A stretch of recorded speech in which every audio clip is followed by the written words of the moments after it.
ഒരു 5 മിനിറ്റ് അല്ലെങ്കിൽ 10 മിനിറ്റ് അതിനുള്ളിൽ അമ്മ വിവേകാനന്ദ പാറയിലെത്തും. ഫെറി സർവീസ് മാത്രമേ ഇല്ലൂ ഇവിടത്തേക്ക്. ആളുകളെല്ലാം ഇല്ല സീറ്റിൽ ഫില്ലായിട്ട് ഫെറി എടുക്കും. തിരിച്ചു പോകുമ്പോൾ അതില്ല, ഫില്ലായിട്ടെങ്കിലും എടുക്കും. കടലിന്റെ മുകളിലെ കൂടെയുള്ള ഫെറി സർവീസ് ആയതുകൊണ്ട് സംഭവം കിട്ടിയാണ്. ഇവിടെ വന്നിറങ്ങുമ്പോൾ വീണ്ടും ക്യൂ. ഈ ക്യൂ ഇനി എങ്ങനെ താണ്ടും ആലോചിച്ചിരിക്കുമ്പോഴാണ് അവിടെ ഓൺലൈൻ ബുക്കിങ്ങിന്റെ ബോർഡ് കാണുന്നത്. അപ്പൊ പിന്നെ ഫെറിയിൽ ഓൺലൈൻ ബുക്കിങ്ങിൽ വന്നുകൊണ്ട് ഇവിടെയും സിമ്പിൾ ആയിരിക്കും എന്ന് വിചാരിച്ച് ഞാൻ കയറി നോക്കിയാൽ അപ്പോൾ വളരെ സിമ്പിൾ. അതുകൊണ്ട് ആ ക്യൂ ഞാൻ സ്കിപ്പ് ചെയ്തു. പിന്നെ ഇല്ലത് ചെരുപ്പ് വെക്കൽ കർമ്മമാണ്. അതങ്ങ് നിർവഹിച്ചു. എല്ലാവരും വെക്കുന്ന കണ്ടിട്ട് അവിടെ വെച്ചതാണ്. അപ്പോൾ ഇവിടെ വേറെയും ചെരുപ്പ് വെക്കാനുള്ള സ്ഥലമുണ്ട്. സേഫായിട്ട് വെക്കണമെങ്കിൽ ഇവിടെ വെക്കാം. പിന്നെ കുറച്ച് സ്റ്റെപ്പെല്ലാം കയറിയാൽ നമ്മളെ സ്ഥലത്തും. വളരെ പണ്ട് വിവേകാനന്ദ സ്വാമി ധ്യാനത്തിലിരുന്ന സ്ഥലമാണെന്ന് പറഞ്ഞത്. കടൽ നീന്തിയിട്ടാന്ന് പോലും അന്നേരം വന്നേന്. ആലോചിച്ച് നോക്കി, ഭയങ്കര സംഭവം അല്ലേ. ഉള്ളിൽ വീഡിയോ എടുക്കാൻ പറ്റൂല, അതുകൊണ്ട് വീഡിയോ എടുത്തിട്ട് അതുകൊണ്ട് തന്നെ പെട്ടെന്ന് ഇറങ്ങി.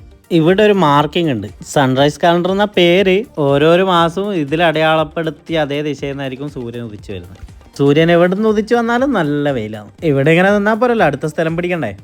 ദങ്ങ കാണുന്ന സ്റ്റാച്ചുവിൻ്റെ അടുത്തെത്തണം. ഈ സ്ഥലം എനിക്ക് ഭയങ്കര ഇഷ്ടപ്പെട്ടു. കണ്ടിട്ട് മതിയായിരുന്നില്ല. അപ്പോൾ പോകുന്ന വഴിക്കാണ് ചെറിയൊരു അമ്പലം കണ്ടത്. കന്യാകുമാരി ദേവീൻ്റെ അമ്പലമാണ്. അപ്പോൾ എന്തായാലും അതിൻ്റെ ഉള്ളിലും കൂടി കയറി ഇറങ്ങി. അടുത്തത് ഗ്ലാസ് ബ്രിഡ്ജിലേക്കാണ്. ഇതിപ്പോൾ അടുത്തെങ്ങാണ്ട ഉദ്ഘാടനം ചെയ്തെന്ന് തോന്നുന്നു. അതെ, 2024. ഞാനിപ്പം ഗൂഗിൾ നോക്കി. അനുതാ ഈ പോയിന്റ് വരാനുള്ള സിമ്പിളായിട്ട് വന്നതാണ്. ഇവിടെ എത്തുമ്പോഴല്ല കാര്യം പിടികിട്ടിയത്. സംഭവം ട്രാപ്പാണ്. പിന്നെ ഞാൻ വീഡിയോ എടുക്കുന്നതുകൊണ്ട് നടന്നല്ലേ പറ്റൂ. നമുക്കിത് വലിയ വിഷയമല്ലല്ലോ.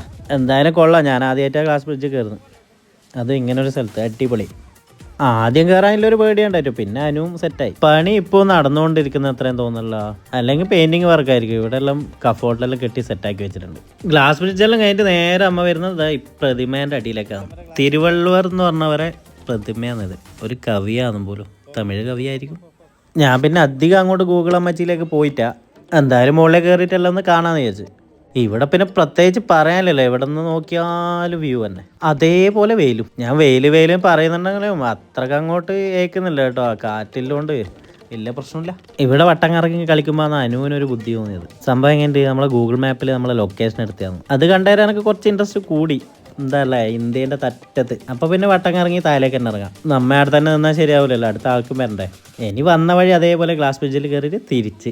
അത്യാവശ്യം വെയിലില്ലോണ്ട് എല്ലാവരും തണൽ കിട്ടുന്ന ഏരിയയിൽ കയറി ഇരിക്കുന്നുണ്ട്. നമ്മ പിന്നെ അധികം സമയം കളയാൻ നിന്നിട്ട് നമ്മ വേഗം ഫെറിയിലേക്ക് വിട്ട്. രാവിലത്തെ ഒരു ഗ്ലാസ് ചായൻ്റെ ബലത്തിലാണ് ഇത്രയേറെ കഴിച്ചിന്. അപ്പോൾ റൂമിൽ എത്രയും പെട്ടെന്ന് എത്തിയിട്ട് വേണം എന്തെങ്കിലും അകത്തേക്ക് കയറ്റാൻ വേണ്ടിയിട്ട്. ഫെറിയിൽ ചാടി കയറിയിട്ട് സൈഡ് സീറ്റ് തന്നെ പിടിച്ച് എന്നിട്ട് വിവേകാനന്ദ പാറക്ക് ഒരു ടാറ്റയും കൊടുത്തിട്ട് നമ്മ സ്ഥലം കാലിയാക്കി.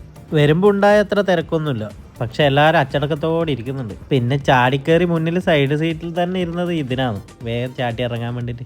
ഒരു 100-200 മീറ്റർ ഇനി നടക്കാനുണ്ട് റൂമിലേക്ക്. ഇതങ്ങ് അവിടെ നിന്നാണ് അമ്മ വന്നത്. അനുവിൻ്റെ എക്സൈറ്റ്മെൻറ്റ് ഇതുവരെ മാറിയില്ല.